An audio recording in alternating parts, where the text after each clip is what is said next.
So this is the fun carnival ride if you've ever been on it. What happens in these rides? You get on and they get in and you stand against a certain patch on the wall so people aren't crashing into each other. The wall is also usually like this slidey thing that you're up against. And there's a spot on the floor where you're supposed to stand. So you lean against the wall and they start this thing going and going and going and it goes faster and faster and your patch on the wall slides up because the walls are actually like angled a little bit. Whoops.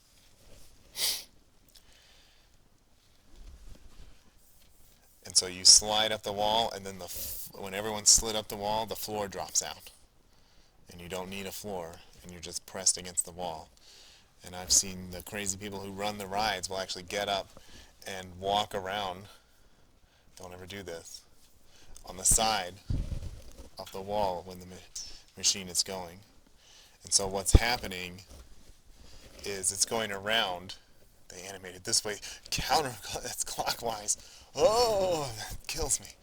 Anyway, to move around in a circle like this, you have to have a centripetal force equal to v squared over r, which I believe is on your equation sheet. So if you desperately need it, I mean, that's such a simple formula you can remember, I'm sure, but if you completely blank it, what you've got to realize for the test is that Newton's first law, should we go over those tomorrow? It's really boring, like we did in honors physics, to just list Newton's laws and where they come from. Number one is really Galileo's law. People, objects, matter in the universe should move at a constant speed, straight line. But here we go in a circle, and so it must be accelerating just a turn. Even if the speed is constant,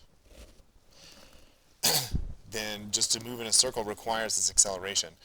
And you can actually prove, as long as this is an instantaneous velocity, then that instantaneous acceleration holds true. We did do the proof, right, with the triangle and the limit and the vanishing angle. I remember doing that proof. There's probably a video of it, okay? That, as long as you're in like a circular arc for even an instant, then geometrically in our universe, that's true. I only needed limits and the geometry of the universe, straight lines and circles, to prove that. Angles, that doesn't change just because we're moving around through time. Okay. All right. Well, what's happening is this is a rough surface. There's enough friction on the surface that the friction force is what's holding them up against gravity. So friction is greater than or equal to gravity on this person. And that's possible because if you're accelerating towards the center, then it must be mass times acceleration. That must be equal to your net force, and that's equal to, usually, so if gravity and friction are canceling out, then that's equal to the normal force from the wall. The normal force from the wall is pushing straight in, and as usual, the force of friction is just the coefficient times magnitude of the normal force in the appropriate direction. Okay, so that's our situation, which you may have only seen once other in your physics class. But let's diagram it. Let's Newton's law it, just to brush up before we take a quiz. An amusement park ride. Okay, the stand against the inner wall. The floor, our standing is lowered. It drops out. They're being pinned against the wall. Yeah, you feel the pressure. So they say there's no such centripetal force that pushes you out. But that's because if the wall disappeared, if they let you out of the thing, you wouldn't go out. You would go in a straight line. There's a centripetal force, centripetal with a P. You are being pushed towards the center by this normal force. Okay, so the forces pushing you in are real. It's necessary to push you in because you're not going in a straight line, as would be natural. So there's really no force pushing you out, but you feel the pressure of that force pushing you in. Okay. Solve for the following in terms of given quantities and the acceleration of gravity. Draw and label the forces acting on a passenger. Okay, let's do that for real. You got my... Oh, it didn't stick? Man, computer fails today. Whoa. Guess it just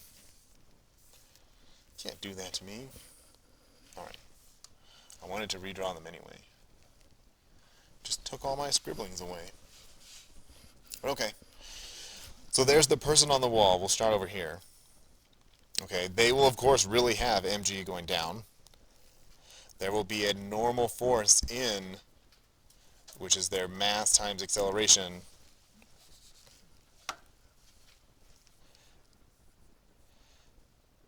centripetal acceleration, so that's mv squared over r. And there must be a force of friction pushing them up, and that's probably equal to the magnitude of gravity. Okay, draw and label all the forces acting on a passenger. Okay. Okay. So they don't accelerate up and down. They didn't say write an equation yet, so I'm not going to do sums of forces. But here we go, labeling. And they definitely have to accelerate towards the center with v squared over r to go in a circle. Okay, any questions? Mysteries of how I got that, besides memorizing a lot of physics? But it makes sense now this for them to stick. You can try this at yourself at a state fair or carnival. They really, or county fair, they usually have it. You can really do this in a real machine. Okay, what conditions must hold to keep the passengers from sliding down the wall? Okay. Now we're in a hurry. It's a free response question. So the magnitude of my force of friction needs to be greater than or equal to the magnitude of the force of gravity. They stay on the wall. Okay, and that means that since that's normal force, mu times mv squared over r is greater than or equal to mg.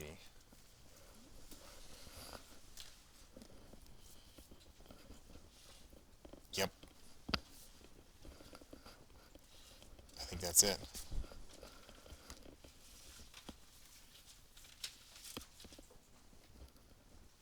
And then compare the conditions. Okay. It extends the page. Alright, sorry. Let's undo that motion. Whoa, did it just take my picture away? No, it moved it back. Oh, okay. That's reasonable.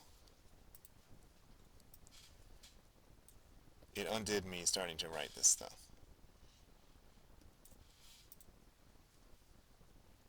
Well, that'll work. Okay.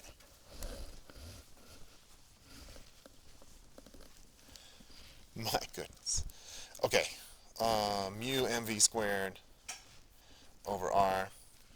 Does anything jump out at you at these equations right away? Sure. Yeah, okay. So compare the conditions for an adult and a child. Part C, no difference. Now, because it's College Board, I wouldn't expect to get full points for saying no difference. Even if I said, like, capital M versus M over 2.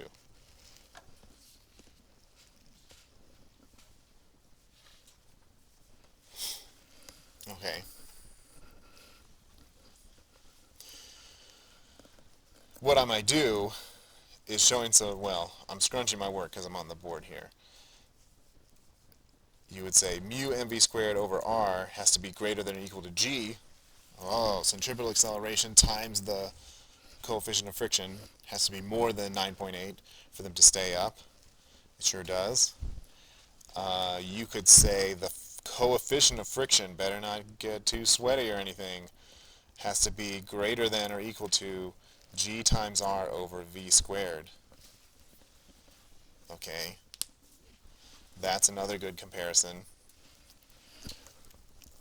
They know that people get sweaty and nervous though, and they might walk into the machine on a hot summer day with wet clothes and stuff. So what they're really doing on the machine is they're making sure v squared is greater than or equal to gr over mu. They know the limits of this mu. They measure carefully g times r when they build the machine, The engineers do at least. The radius of the machine is fixed. Okay. It actually helps a little bit. Like if you slide up the wall, your center of mass is a little bit farther from the center. So now you're like even further into the safety zone. Okay.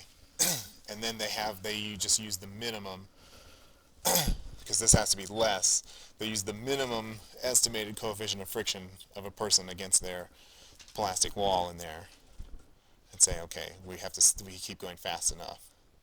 Which is why they give a warning when they're going to slow the machine down. Okay, everyone get back in your spot, backs against the wall, lay completely down. Okay, and then the floor comes back up as they slow down. Any questions? So that's a remarkably simple example. It's just got this 3 arrows on the diagram, and it's pretty simple equations if you can put that together.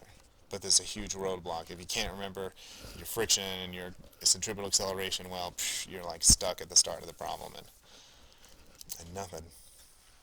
Okay, they try not to give like lockout ones like that, but they'll give 3 questions every year for your response, assuming we can do normal schedule, and they make one really hard because they want to see like, okay, who's really good, who deserves a 5, or who should get boosted by their free response score. They usually give one easy, one medium in College Board's opinion, and one that's hard. So don't be surprised if so not on my test, I'm picking the medium and the easy ones, okay, on purpose, because you only have one. If we ever do like a free response test where there's all 3 though, that might be a good idea eventually. I'll give you 3, and one will be just killer. Okay. Any questions? Comments? Okay. We'll stop that. I was recording.